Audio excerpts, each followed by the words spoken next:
I'll look a man in the eye and I will remove that light from his eyes. I will remove the life from his eyes just to get a very good scarf. This is We Have Concerns. Hi, Jeff Cannata. Hi, Anthony Carboni. Hello, concerned citizens. Jeff, what is the shortest unit of time you can think of? Sleep. Hey, he's a dad, everybody. He's a dad. That's I don't get much the joke of it. is he's a dad. I don't get much of it these days. Feels like it goes by in a flash. Shortest unit of time for realsies? What is a nanosecond? Is there something lower than a nanosecond? Nanosecond is pretty small. There is something low. There are many things lower than a nanosecond, actually. But we just found a new one. We have a newest shortest measurement of time. And in honor of a new one? How do we have to find? Isn't it just like, don't we just keep cutting time in half and go, well, now it's shorter? So, I mean, that's the thing is there are theoretical, you can keep going shorter and shorter and shorter and shorter. But in terms of science and in terms of the physical universe, in order for a unit of time to be useful and kind of like given the stamp of approval, something has to happen within that amount of time, right? Oh, I see.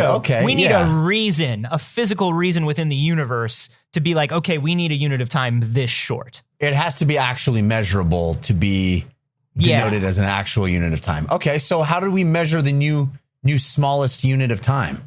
Well, I will tell you because it is connected to the wildest frickin' thing I have ever heard of. But first, I want to go back through some of these things that are shorter than a nanosecond, because everybody does talk about a nanosecond. And here's the thing: what do you think happens in a nanosecond? What physical thing is connected to the nanosecond? That's a great question. I don't know. It feels like a I don't know. Do we measure the rotation of an electron around a nucleus or something like that? Yeah, dude. Yeah, actually, that's not what the nanosecond is, but that is actually one of the things that we use for things like atomic clocks. So the nanosecond, a nanosecond is 10 to the negative ninth power seconds. Okay. So that's point and then 9 zeros. And then a 1 in a second, okay? And that is the amount of time it takes for a molecule to fluoresce, for a molecule to light up. Okay. It takes a nanosecond. Sweet. Above a nanosecond is something really funny. And there are a couple words. You're going to love this as a language guy. Ooh. Right above the nanosecond is a unit of time that is 10 nanoseconds. And do you know what that's called, Jeff? Deco nanoseconds? It's called a shake. That's where 2 shakes come from. No way.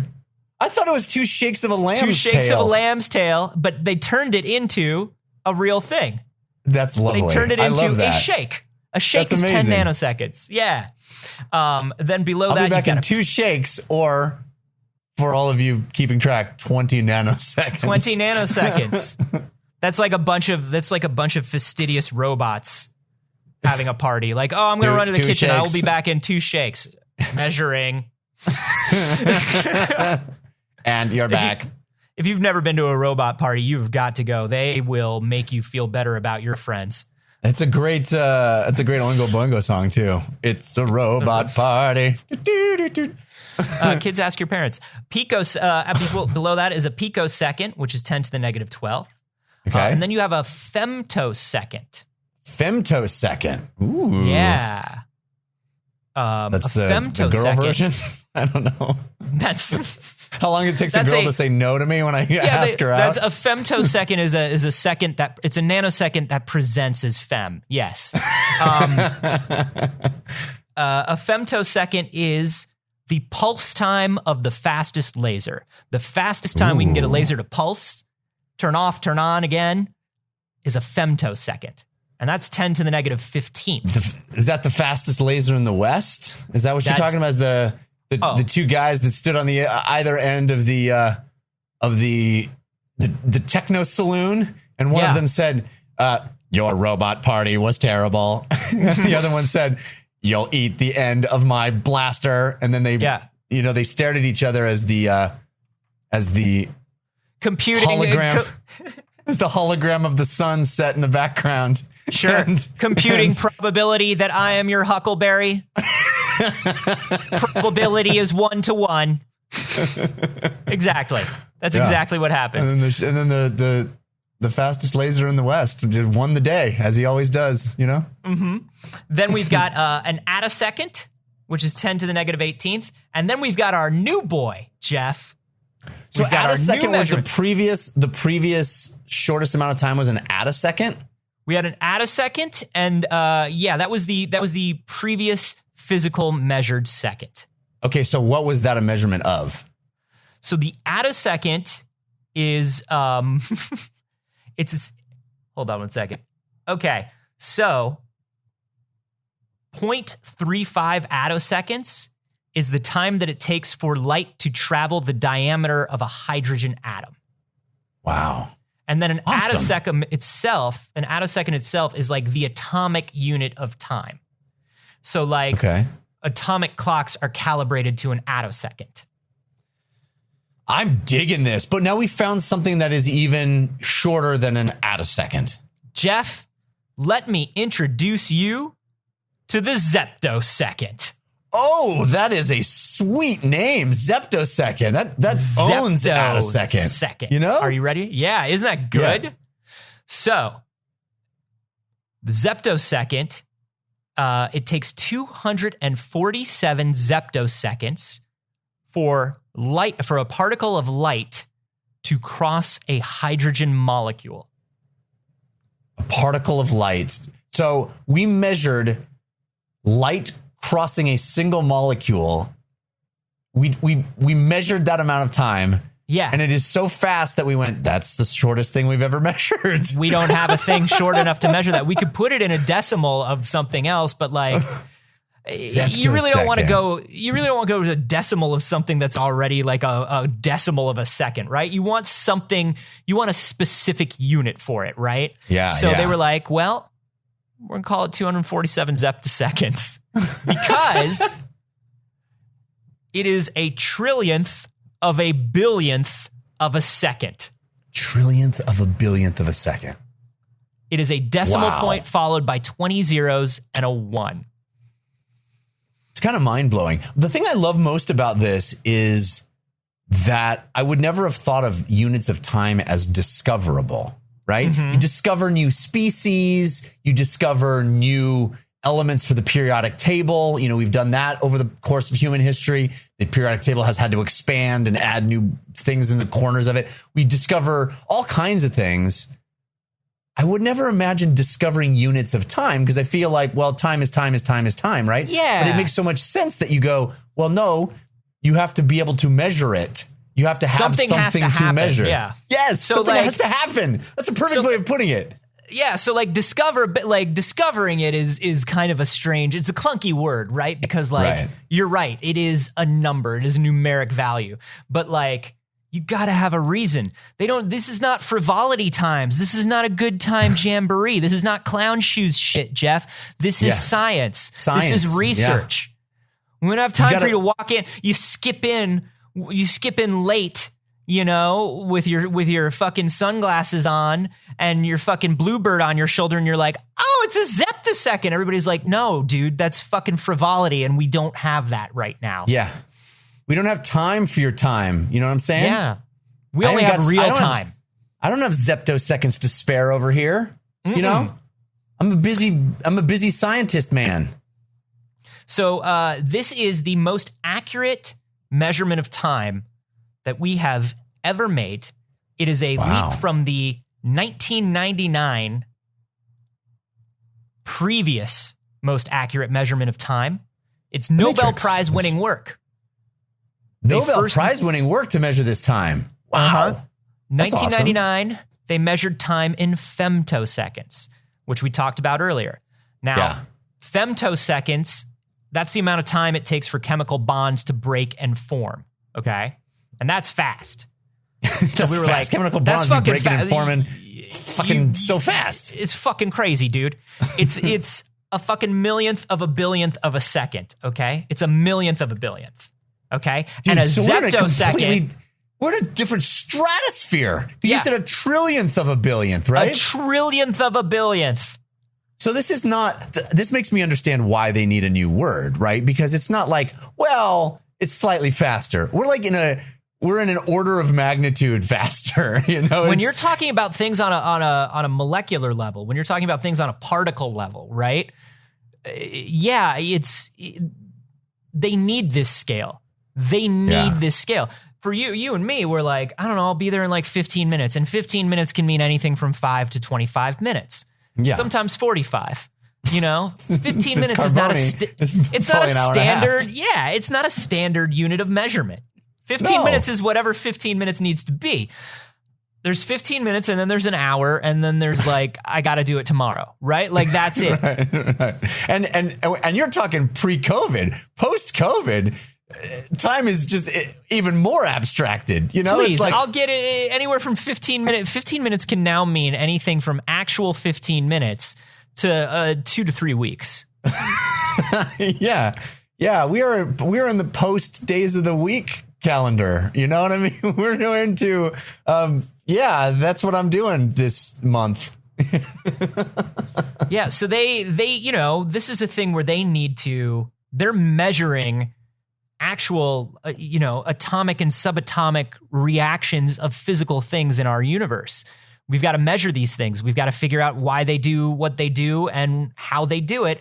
And you can't do that by being like, well, it's just a 0.00000 of a second, or it's like No, you need this scale. This is a scale that is needed. Does this article go into the methodology of how they even accomplish measuring something that fast? Like what instrument is used to even register something that happens that quickly? Sure. I can give you, not only can I give you the name of the instrument, Jeff, I can give you its very cool acronym. Ooh. So basically what happens is they set the energy of X-rays. These are researchers from Goethe University in Germany. And what they basically did is they shot X-rays in a particle accelerator. Yeah, they did. Okay. And they set the energy of the X-rays so that a single photon, a single particle of light, knocks the 2 electrons out of the hydrogen molecule. Okay. Nothing ever bad happened doing that to a hydrogen molecule. Is totally fine. But like you can imagine, this is quick. This is so fast, and it's so small, right? Like when you hear about it, it's like, oh God, yeah. So the photon bounces 1 electron out of the molecule, then the other, like a pebble skipping over the top of a pond. Those interactions create a wave pattern that's called an interference pattern, and then they measure that interference pattern. The actual, like we were talking about, like the shock waves of an explosion last week. They were measuring like the interference of just moving these particles. Okay. Yeah. So they use something called a cold target recoil ion momentum spectroscopy reaction microscope. The Coltrims. Hell yeah, the Coltrims. Hell yeah. It's basically it's a particle detector that records extremely fast atomic and molecular reactions. And you think we could get one of those? A Coltrims? What would you do with it if you could get one? I don't know. I think it would be cool to just tell people you had a culture. It'd be great for the robot party. You know what I'm saying? It'd be like, you could have cocktails over here. You could have, like people could put in their own music, maybe have like an iPad set up for, selecting the track you want to play or something. Yeah. And then over here, a Coltrims. I don't know. Is a Coltrims like the dude who starts like doing magic tricks at your party? And then everybody feels like, because if a robot pulls out a Coltrims and is like, let's see what the smallest thing we can measure is, and like, yeah. And he just starts doing it. And at first people are kind of interested, and then they're like politely clapping. And then like, 800 quadrillion femtoseconds later at your party, people just sort of feel like they're trapped at the table watching this, and like, it would be impolite to stop. Yeah, that is a bummer. It feels like the party really can turn on a dime right there. Everybody's having fun. And then, like you said, 8 quadrillion femtos later, you're just, everybody's leaving, and then you've ruined the party. Everybody's leaving. maybe we shouldn't have the cold trims, but I still feel like it'd be cool to have one, just as a conversation starter. You know what I'm saying? Yeah. I feel like it would be let's great. measure some stuff. Let's measure some things. You know that thing where it's like, you get to like throw a baseball and they actually will like clock your speed. Like if you go to a batting cage or something and everybody goes to like try to throw and you see how fast you can actually throw. But like, what do? You try to see how small you can, like how tiny your movement can be. It's already too big. You standing still is already too big. Yeah. But I think you could accelerate some particles and measure them. I don't think anybody should accelerate particles at home, Jeff. Let's accelerate the particles of my beer and see what happens. You know what I'm saying? Well, we'll measure it. Let's see what happens. Award-winning science podcast. Jeff, there is a smaller measurement of time in physics. And it is the time it takes light to travel 1 Fermi, which is the size of a nucleon in a vacuum. Okay. So but we haven't measured this. This is a measurement. This is like, I think this is theoretical. Yeah. This is the amount of time we believe. We haven't observed it. This is the amount of time light takes to travel 1 Fermi in a vacuum. Do you know what the name of that unit is, Jeff? No, but I'm going to come up with one. How about a Fermi stride? Oh, I like a Fermi stride. Yeah? Yeah, but I never put the Fermi stride in my loadout because it takes too long to cool down. That's true. I mean, sometimes it's good for when you're raiding, Uh-huh. You'll need a Fermi stride, or at least somebody in your party has to have the Fermi stride. Right. But to just get behind defenses, yeah. Yeah. The amount of time, Jeff, is called the Jiffy. The Jiffy? You know it.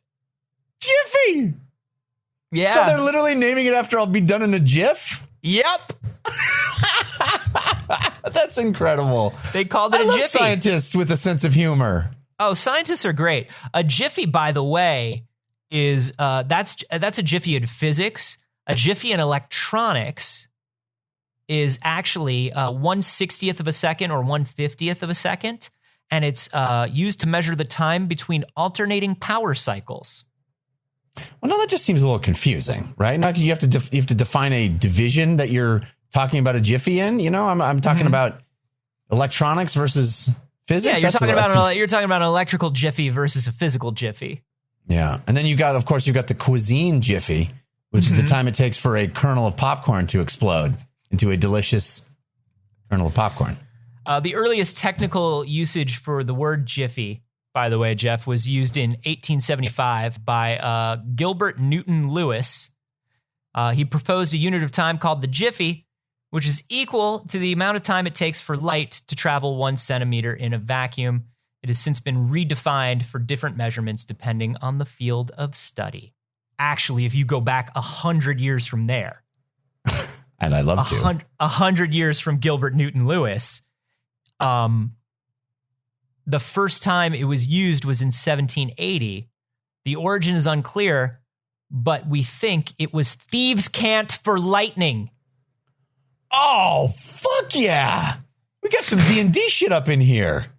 Thieves' cant? Thieves' cant. So thieves' cant was like, I mean, it's not just a D&D thing. It was considered to be a thing that was used. Thieves' cant was like a code that was used by people who were thieves. Language, a mix of malapropisms and slang and colloquialisms that thieves use to be able to communicate with each other without other people understanding it.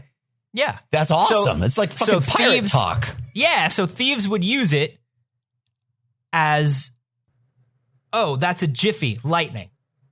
And then it became a usage for time. And then Gilbert Newton Lewis was like, enough with this frivolity. We don't deal in frivolity. Classic scientist. You can't come skipping in here wearing your sunglasses, bluebird on your shoulder. Yeah. And say, oh, I'm here. I just took a Jiffy. No. What does a Jiffy mean? Says Gilbert Newton Lewis. We're going to define that shit. We're going to define it right now. I'm sick of this thieves' cant. Thieves' can. Thieves. Hey, what about a little thieves can? Isn't that the attitude that we need right now? Thieves will, you know? Thieves can and will and do. So yeah, but I love this. I love the idea of slang informing science, science informing slang. Yeah. This whole idea of like, oh, 2 shakes? No, we'll make a shake something. Oh. So cool. A yeah, jiffy? I'm super into that. Well, now I know what a jiffy is. People always say a jiffy, but now I know. Now I know just how fast a jiffy is. And I know that a jiffy is faster than 2 shakes by far. Oh, you know what? I would have intuited that. I think if I'm back in one single jiff, it's much faster than 2 shakes, right? Is a jiff faster than 1 shake, though, in your mind, if you had heard it? Probably not, because you always say 2 shakes, which makes it. But now I know that a jiff is technically faster than a shake. Yeah. And you know what? This is the kind of information that is vital to our times.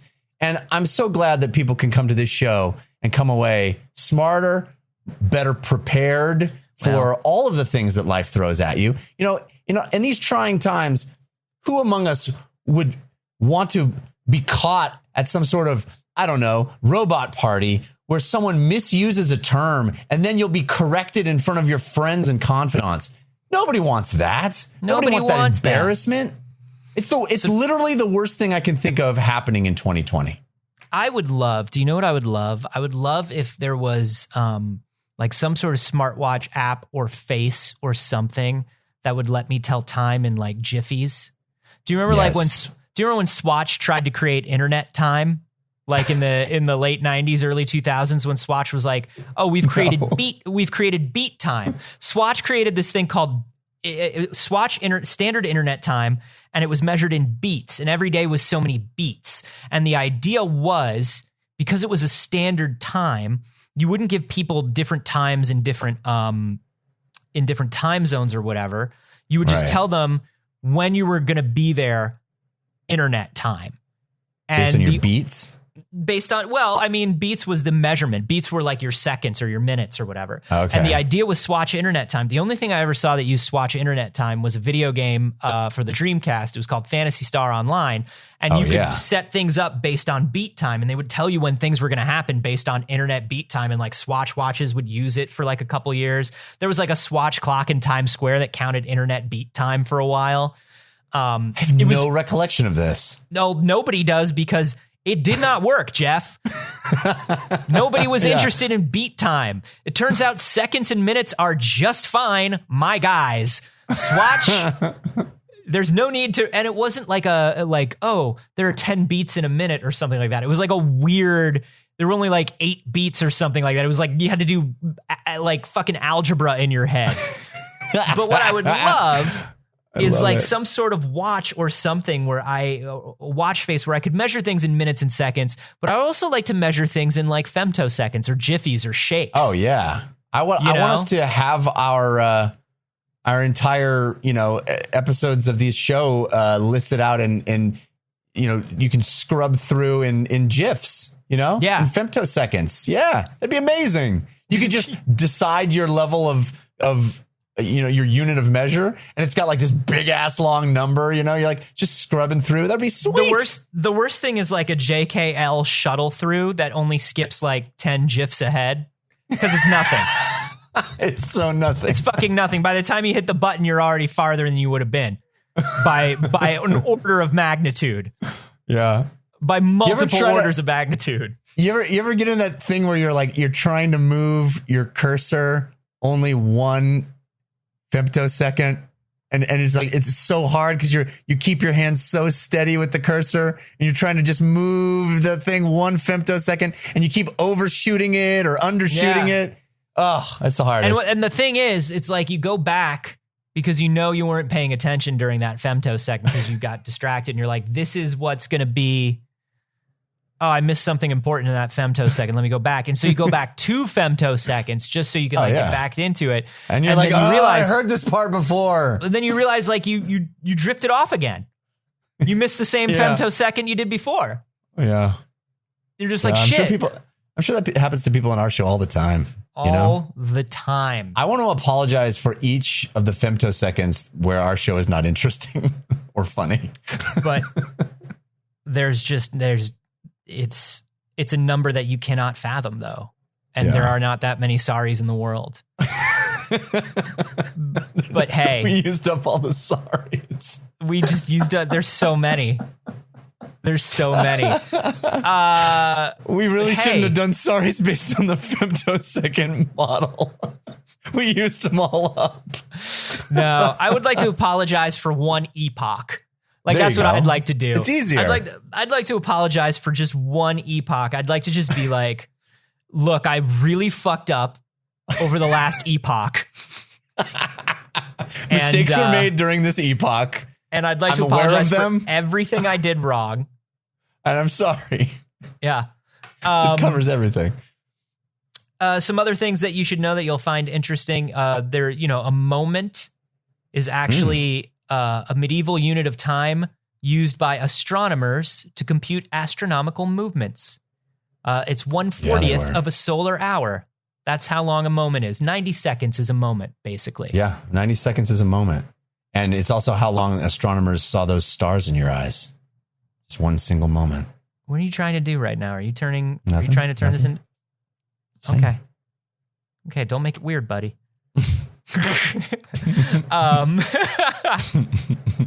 The longest measurement of seconds we have, Jeff, or the longest measurement with second in its name, is a yottasecond. Yottasecond? A yottasecond. That's how long it takes for me to get aboard a yacht? Mm-hmm. A yottasecond is 31.7 quadrillion years. What? That's a yottasecond. Why would that have second in the name at all? Because it's just if you're a yotta, it's just a second for you. What is a yottasecond based on? I don't know what a yottasecond is based on, in all honesty. It just says that it's 31.7 quadrillion years, or a very large number of months. Below that, you've got a zetasecond, which is 31.7 trillion years. And then you've got an exasecond, which is 31.7 billion years. And then you've got an eon, which is 10 to the ninth power years, but could also refer to an indefinite period of time. Yeah, it's either exactly this or whatever you want it to be. Or whatever. Science, to me, everybody. But that's every measurement of time to me. That's what I'm trying to get across here, Jeff. Oh, no, you've made it clear. You've made it clear numerous times in our relationship. How long is this? How long till you get here? I don't know, about 15 minutes. How long you been watching this? I don't know, about 15 minutes. Yeah. How long till dinner's ready? I don't know, about 15 minutes. Yeah. That's the galactic standard for me. That's pretty good. For me, everything was always 5 years ago. I did this thing 5 years ago. And, it was always 5 years ago that I did a thing. I was in college 5 years ago. It was always 5 years ago. Do you know that, and this has something to do with, this is not a scientific measurement, but this is just something I'm going to bring up as we're bringing this to a close here, is there's something about your lifetime versus time that occurs outside of your lifetime, time that you perceive versus time that you are academically aware of. And there's something weird about the measurement of that time. So if you ask me, when were the 1970s, I would tell you 50 years ago. If you ask me, when were the 1980s, I would tell you 20 years ago. Right. If I didn't think, if I didn't stop to think. Right.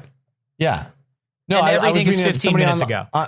I read a tweet just yesterday. I read a tweet. Somebody was saying, if someone tells me, a thing happened 30 years ago, I go, oh, or 40 years ago or something. It's like, the 60s. It's like, no, the 80s, 40 years ago. 40 years ago. You mean 40 years ago? I was talking about 40 years ago, and you were talking about 40 years ago. Got it. Yeah. But now I know that, do you know what my favorite measurement of time is? What's that? The cosmological decade. Ooh, what's the cosmological decade? So the cosmological decade varies, actually, but it's 10 times the length of the previous cosmological decade, with cosmological decade 1 beginning either 10 seconds or 10 years after the Big Bang, depending on the definition. So it's just a decade factorial. It's just this. It's a decade factorial that expands as the universe expands. That's a cosmological decade. So the farther away we are from the Big Bang, the longer the decade feels. And let me tell you something, based on my personal experimentation in the year 2020, that is absolutely true. It tracks. This year has been 17 years long, and I don't know what to do about it. Yeah. One cosmological decade coming right up every week. Right below that, I just to let everybody know, right below that is the galactic year, which is the amount of time it takes the solar system to orbit the center of the Milky Way galaxy. That's awesome. Which is 2.3 times 10 to the 8th power years. I just love that there are people whose day-to-day lives, their work depends on measuring these levels of time. Oh, yeah. It's amazing. It's so cool. And I love galactic year, right? Because it applies the same standard to what a year is. If we're talking about a year being the Earth orbiting the sun, let's talk about a galactic year being the solar system orbiting the galaxy. It's so cool. It's such a cool, that makes sense. It's just, we're just moving out one layer of complexity. It's awesome. Also the sort of thing that'll make you like very, very, very, very queasy if you're stoned. Thinking like when you pull out and you think about all that, it's like, oh, the time it takes the Earth to move around the sun. Oh, the time it takes the solar system to move around the Milky Way. Oh my God, is the Milky Way moving? What is the Milky Way moving? How long does that take? Like that's the sort of thing where if somebody gets stoned, you don't leave them alone with that information. Is all I'm saying, Dave. That's just a good tip. You don't do that to somebody when they're 16 and they're getting high for the first time, Dave. That's not cool. You don't leave Cosmos on in the background while someone's getting high for the first time, Dave. Well, anyway, Dave, you shouldn't have brought you to that robot party. I'm just saying. Yeah, that's. Let me tell you something. Cosmos was all they had. I was looking for anything else. They had Cosmos, and then they had episodes of How Stuff Works. But the host had it hidden under his mattress. Yeah. And then just like a weird. Do you want to watch the episode about giant drills? Whoa, dude. I'll show you how they make pencils. No. The complete DVD set of Small Wonder for some reason. Also, I don't get that either. Hey. Did that seem a little all over the place to you? It's because I'm tired. And we're allowed to be tired. Yeah. But you know everybody's tired these days. Everybody's tired. I had a long weekend. Shit's going on. But if you'd like to discuss time, the measurements of time, how all of this stuff works, this story itself came from our Discord. It was suggested to us in the Cool Science News channel on our Discord. By Jinxed. From the coolest folks. Oh, sorry. Go ahead. Oh, sorry. By Jinxed 1101. Thank you, Jinxed. I believe this is the first time we've used one of your stories on the show, but we get so many of our stories from the Discord and just so many other wonderful pieces of interesting science news throughout the week.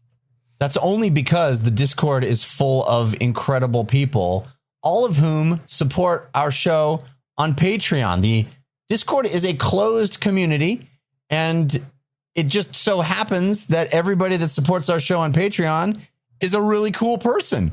So if you want to join that community, hang out with some really cool people, talk about all sorts of things. There's video game talk. There's animal lovers talk. There's so much going on in our Discord with great folks.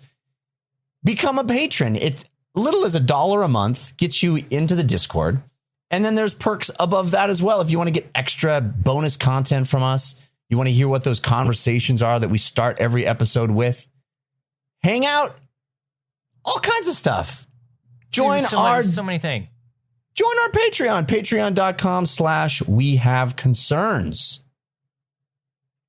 Anthony, we've been talking about time, and I kind of want to continue the discussion of time a little bit, but maybe in a different context.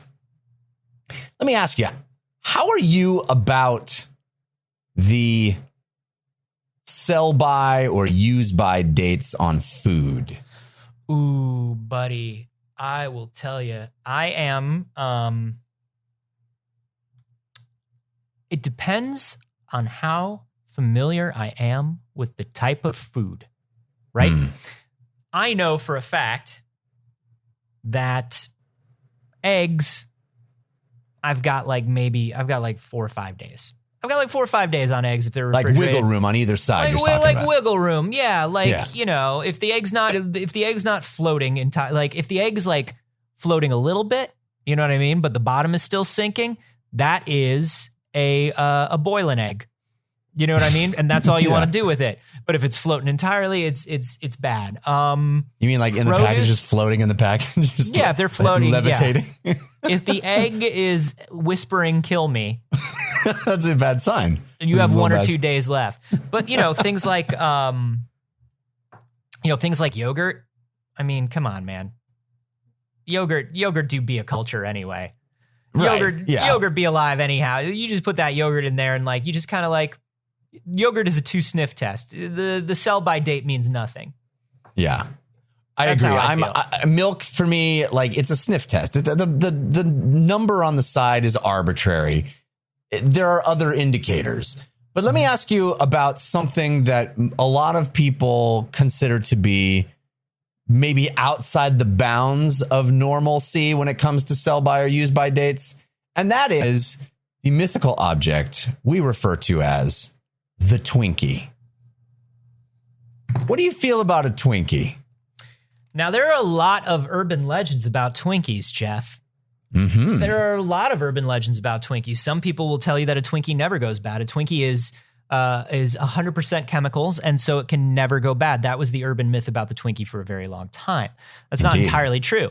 Some people will tell you that a Twinkie could survive a nuclear blast and not become irradiated. People will tell you become sentient and take over and become Twinkie people. That some people will tell you that, and that is, once again, that's theoretical. We don't know that for sure. Yeah, but if you look at the little Twinkie guy with a cowboy hat on, I feel like it's based on something. There are whispers in the deserts of Nevada, in small communities in southern Japan. There are whispers of small, tiny, cream-filled people walking the deserts. But we've never captured one on camera, is what I'm saying. No, never. But there are artist renditions on every package. Yeah, we all remember that video of the burly, creamy man from the 70s. Yes. Oh, walking with that long gait and those wavy arms in the creamy center. People have tried to say that photo is a fake, but I believe. I'm a believer. I'm a creamy believer. Hashtag Mothman. Hashtag creamy believer. Well, let me tell you about a fella by the name of Colin Purrington. Colin Purrington that's a cartoon cat's name. That's the name of a very wealthy cat. I remember that from the Heathcliff cartoon. There was those other cats that Heathcliff hung out with, and some of them had like a junky old hot rod, and then one of them was very fancy. And that was Colin Purrington. He's the richest hep cat in all Toontown. Oh, and they hate him, and he's always after Heathcliff's girlfriend, and Heathcliff's like, oh, Purrington. Money doesn't make you better. Colin Purrington, I don't know if you remember this. I recall this very, very well. But back in 2012, there was a big to-do on the internet about how Twinkies were going away. You weren't going to be able to buy them anymore. And I know that people were like making a run on Twinkies at the Walmarts and the grocery stores of the world because there was this rumor that Hostess was going out of business. Hostess makes Twinkies, right? Yeah. And there were going to be no more Twinkies. Well, yeah, I do remember that. I actually remember sitting in an office at Revision 3 and we were making videos and we heard about the Twinkie story and we all like ran out at lunch and we just bought a shit ton of Twinkies for the office. You got to have a last Twinkie. I fucking love a Twinkie, man. Do you really? I find them kind of disgusting, but I haven't had one. I probably have not had one since 2012, and I don't know how my taste buds have changed. But I do know that like in junior high and high school specifically, I was not just a fan of Twinkies. I was a fan of the off-brand Twinkie by Dolly Madison Bakeries, the Zinger. Oh, yeah. Zinger is the Twinkie with the frosting on top, right? Or no? Now they come in two kinds. One that has the frosting on top, and it's great frosting. You can tell because you can peel it right off. You peel off in one fucking bite, and it's just you can just hang it in the air, and it holds together. It has structural integrity. That's frosting. It looks like somebody made bacon out of Play-Doh, and then you eat it. And it's frosting, and that's fun. But no, they also came in. They came in a plain version and a strawberry version. But I like the plain one. But yes. Well, young Mr. Purrington back in 2012 was one of those folks that rushed out and bought himself a case of Twinkies because he was worried the Twinkies were going to go away. Well, fast forward to present day, 8 years later, it is quarantine. It is COVID. And Mr. Purrington has himself a hankering for some Twinkies and really didn't want to leave the house to get other supplies and realized, hey, I got that box of 2012 Twinkies in the closet. Oh, there. Purrington, this isn't going to go the way you think it's going to go. And so Mr. Purrington says to himself, hey, the one thing I know about Twinkies is they never go bad, right? That is the one thing we all know is like you said, Anthony, made of some kind of marvelous chemicals that just never, ever change. Never, ever change. You're going to be fine. Yeah. So Mr. Purrington, he tears into a plastic wrapper of a Twinkie, takes himself a big bite of a 8-year-old Twinkie, and proceeds to start throwing up. Yeah, of course. Purrington, you idiot. You were never good enough for Heathcliff's girlfriend. You have no real world skills. You're wealthy, but you don't even know what's poison and what's not poison, dipshit. I always got Heathcliff confused with Garfield. I feel like they're too fucking similar. Same. They're just orange cats. Are they the same? I don't know. They eat isn't shit. Garfield lazy and slovenly, and Heathcliff has like got an attitude and kind of like a little meaner? Yeah, I think there are 7 cartoon cats that represent the deadly sins, Jeff. Right. And Garfield is gluttony for sure. Yeah. And Heathcliff is anger. Isn't it Pepe Le Pew is lust? Isn't that right? He's lust, but he's also just a skunk pretending to be a cat. Right, but he always wants to get with cats. Chasing after a cat that's pretending to be a skunk but doesn't know it. Yeah, just inadvertently walked under that white paint and made a line on the back of them. So that's so you would think that Pepe Le Pew is lust, and he definitely represents lust. But he also represents whichever one is. Dude, is lying even one of them? I'm not. Lying isn't a sin, dude. Lying I'm not even a Gentile. Lying is religion. That's what religion is. What is it? It's wait, hold on. It's gluttony, lust, sloth, greed, sloth, envy, wrath, pride. I think it is pride. Yeah. Pride. Yeah. Because that's what Kevin Spacey is accuses himself of. He says he deserves to die because he has the sin of pride, because he's proud of his plan. Sadness. And then he says, become wrath. Right. Become wrath. Strike me down. Sadness used to be 1, and then they got rid of it and made it 7, right? Like it was literally a sin to be sad or depressed. Really? Yeah. Sorrow or despair. Yeah. Sorrow or despair were considered evil thoughts. And that's definitely, I don't know which cat is that. Felix? Which one is Felix? Felix is definitely sadness. Felix. Anyway, speaking of sadness, maybe this guy Heathcliff is hubris. Hubris. Speaking of sadness, this guy ate 8-year-old Twinkies. So what happened is he started violently puking. And he took a look at the Twinkie, and instead the didn't bite look first. Taken out of. No. Why would you? Anyway, well, to his credit, if he has any credit, he opened the package. He saw a yellow Twinkie, and he took a bite out of it. He didn't dissect the Twinkie first. It's an 8-year-old Twinkie. Just it's yellow. It looks That's just so much blind faith in something you heard about Twinkies. Do you know what I mean? That's wild. Exactly what it is. Yes. That's so much blind faith. Like, you heard once that Twinkies don't go bad. So you're just like, cool. I heard it once. I'll just eat it. Yeah. That is the Dunning-Kruger American way. We are a Dunning-Kruger nation, my friend. You know what? I heard a thing. I'm pretty sure I'm an expert in that. So when he took a bite out of it, where the creamy white center, the cream-filled white center should be, was a pasty, dense beige substance that he said tasted like an old sock. Those are his words. Those are Purrington's words. Tasted like an old sock. Quote, not that I've ever eaten old sock. Purrington. Okay, that's weird. It's weird that he doubled down. Like, if you if you say that it tasted like an old sock, like, we don't assume that you've eaten an old sock. We just kind of know what you mean. You know what I mean? You're making this is Colin is a word poem. It's an analogy, Colin. It's a metaphor. We know that you've not, but then when you say ... not that I've eaten an old sock, that's when we go, Colin. Now we wonder. Yeah. We know that you ate an 8-year-old Twinkie. You mentioned sock and then you go, but I would never. Yeah, he doth protest too much.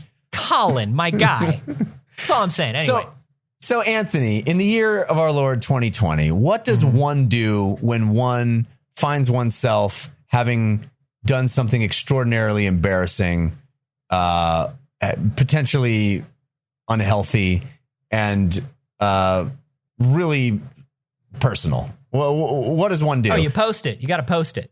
You got to post that shit, right? So he takes that shit to Twitter immediately, posts a picture of this bizarre fucked up Twinkie, and it catches the eye of a couple of scientists, Brian Lovett and Matt Cason, who study fungi at the West Virginia University in Morgantown. These are a couple of fun guys themselves, I'm sure.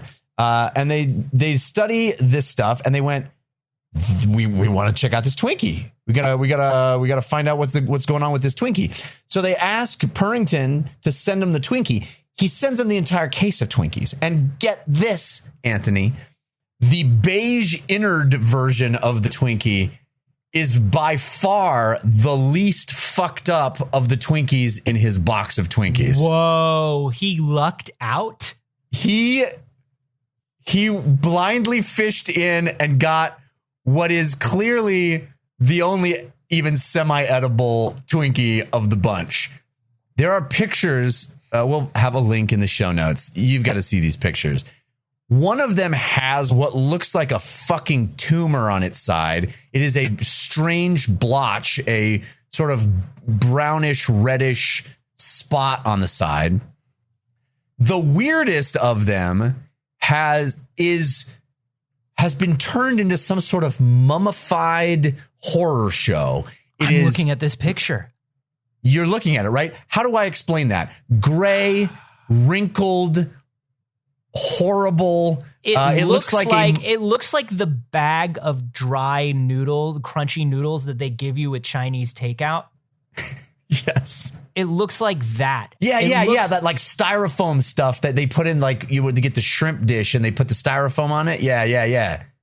It's fucking wild. And the air has clearly been sucked out of it's been used. The air in the bag has been used. By something. Yes. To grow whatever this is.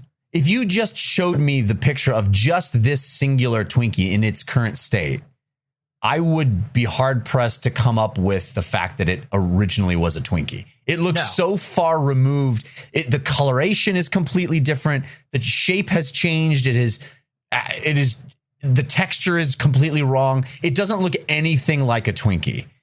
And this is 8 years into this Twinkie's life. So what happened to these Twinkies? Well, these scientists proceeded to experiment on these Twinkies to figure out exactly what's going on with the Twinkie. And what they used on this particularly horrid mummified Twinkie is something called a bone marrow biopsy tool. So they used a bone marrow biopsy tool on this thing. Why? Because that mummified outer shell is actually hard and dense now, no longer spongy or cake-like. It is hard, and they had to actually like pierce it with this metal implement that's usually used to extract bone marrow. That's okay.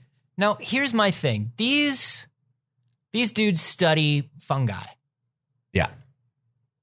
Did they have a hunch that there would be fungi in this stuff? Yes. Or that is exactly, that's their assumption, is that it looked to them, especially that one, the Twinkie that had that sort of reddish brown splotch, that marking is consistent with something that a fungal infection would show. If you had some sort of fungus growing on something, that's kind of a pattern that would indicate that. So they're like, oh, this is probably a fungus. We want to know what kind. We want to understand what's going on with this thing. So they pierce this strange mummified Twinkie with a bone marrow biopsy tool.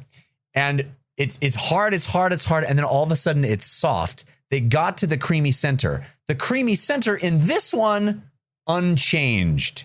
It is still white. It is still soft. It is still creamy. So clearly, this is a different process than the other one that Mr. Purrington bit into. So what do? They open up the packaging, and they said they were expecting a horrific smell to hit them when they opened the snack cake. But he said, quote, "I thought the smell would possibly kill one of us, but because of the mummification, there really was no smell at all, which was really a pleasant surprise." Wow. No smell, no odor. So they take the sample that they've got with the bone marrow biopsy tool, and they put it into a petri dish and start trying to culture the fungus. They're trying to make it grow. And they can't. From the other Twinkie with that dark circle, with that little splotch, they were able to grow a species of Cladosporium. And they say Cladosporium is one of the most common airborne indoor molds in the world. Okay. And they haven't done a DNA analysis to confirm that species, but they think that's what it is, because that's what grew in their petri dish. But so far, no fungi have grown from the sample taken out of the mummified Twinkie. So they say, quote, "It may be that we don't have any living spores despite this wonderful rare event that we've witnessed. Spores do die, and depending on the fungus, they can die very quickly."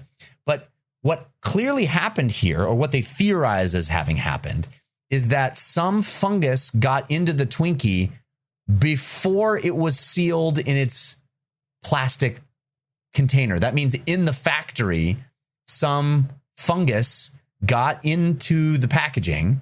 Okay. And then it proceeded, over the 8 years that it was in storage, it proceeded to eat away at this spongy cake. Yeah. And consume all of the oxygen in the bag. So it created a vacuum in the bag. As you pointed out, it's all kind of compressed and vacuumed up. And so it used up all of the air inside and died. So the fungus actually died inside the thing, consuming the Twinkie, consuming the air. And you have literally this mummification process that has happened. That is this preserved corpse of some sort of fungus. It's a Twinkie exoskeleton now. Yes. It's a goddamn horror show, dude. That's wild. But I understand. So, like, here's my thing. I understand a fungus getting in there and living off of this Twinkie for years. Like, that makes sense. Like, oh, there was like a little leak of air or whatever. But what about the fact that the cream turned into a weird beige thing? Well, clearly that's a different kind of, not all of these had the same fungus in them. They all had different species. and not the same amount of fungus, or just yeah, no, it's I guess it's by chance which one got vacuumed up or sealed up inside the container. Did they find any that were untouched? And what happened to the Twinkies that were untouched if they found them? There is a picture of a Twinkie that is mostly normal looking, but again, that's the one that's the kind that Purrington bit into, and they had the like some of the fungus just affected the inner cream and not the sponge cake. Others, like this mummified one, only affected the outer sponge cake and not the inner cream. It's wild to me. Yeah. Wow. And here, check this out. They said, we're not giving up. We'll fill lab dishes with all kinds of sweet concoctions to try to coax something back to life from the mysterious Twinkie mummy. We enjoy the challenge of trying to culture fungi. Wow. Pretty crazy, right? Yeah. So the takeaway here from my perspective is A, Twinkies don't last forever. B, Twinkies probably have fungus in them right from the manufacturer, right from the factory. There's fungus in your, and I get it. We're eating fungus all the time. We're eating spores, just as a common course. We're all fucked up in myriad ways. We know that now post-COVID. Yeah. We live in a world of filth. It's fine, but it looks like there can be some nasty, nasty shit, man. Wow. It just goes to show you, don't believe everything you hear about Twinkies. Yeah. So, two takeaways this week. You can't just be like Colin Purrington and be like, I heard once that Twinkie good forever. Yeah. Twinkie not good forever, Colin. Twinkie not good forever.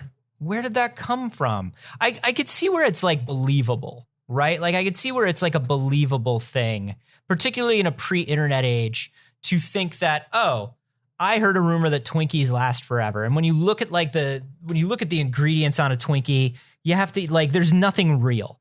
Like you look at it and you're like, there's nothing real in this Twinkie.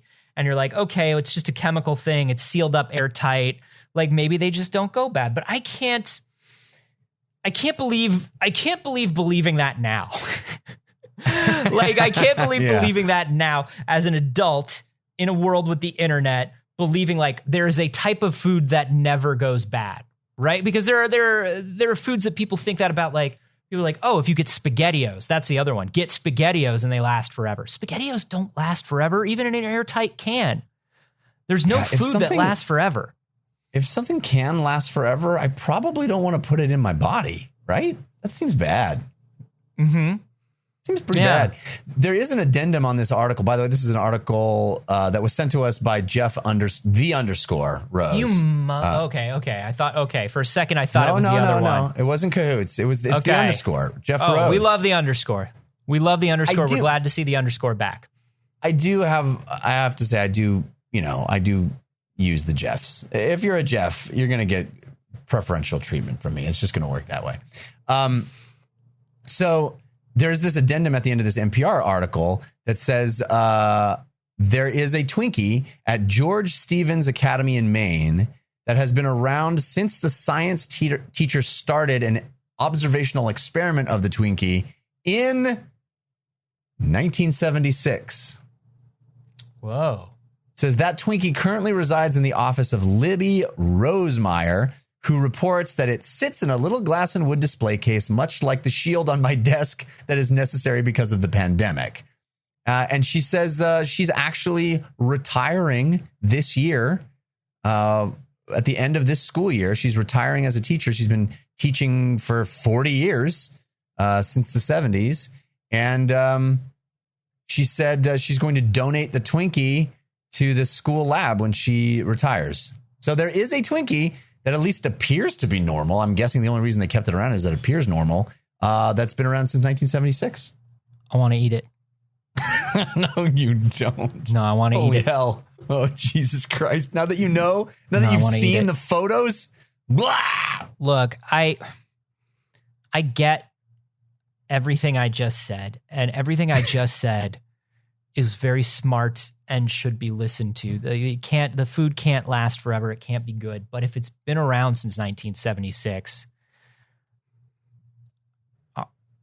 I want to take a bite. I don't need to swallow it. I don't need to think it tastes good. I don't need to, but like if it's been around since 1976, I want to open that Twinkie and I want to take a bite. I wouldn't take a blind bite the way Purrington did. Yeah, you check the innards first? Well, I mean, I'd take the bite gingerly. Knowing that it can't possibly be good. I would not assume the way Purrington did that you could just bite into it and it'll be fine. Yeah. No, gingerly defends you against any kind of infection. That's my understanding. As long as you do something gingerly, there's no risk. Intent is 9/10 of the law. It doesn't matter what you do as long as your intent is not illegal. Most of the time. You know what? You know what's crazy is that yesterday, if you had asked me this, I would have been like, yeah, I might take a bite of that Twinkie. Having seen these photos of what Purrington put in his fucking mouth, there's no universe where I'm biting into that 1976 Twinkie. There's no universe. I'm gonna bite into the Twinkie though. If I could, all right, we need to be honest. We need to know from the audience how many people would bite into the Twinkie from 1976. How many people are going to bite into this Twinkie? You let me know. You can either tell us on Twitter. I'm at @acarboni. I'm at Jeff Canada. Or you can hit us up in that Discord that we talked about earlier. You get a Discord link automatically if you join our Patreon for $1 a month or more. And then if you've seen a story like this, not necessarily like this isn't a Twinkie related podcast. I mean, we will take any Twinkie related stories that you have, but any stories that you think would be good for us to discuss, Twinkie related or not, you can also send those to wehaveconcerns@gmail.com or put them on the subreddit, which is wehaveconcerns.reddit.com. I would eat the Twinkie. I'm sorry. So disgusting. It's not necessarily disgusting, Jeff. You don't know until you try. That's true. I shouldn't decide before I actually tried the Frankenstein Twinkie. There you go. That's all I wanted.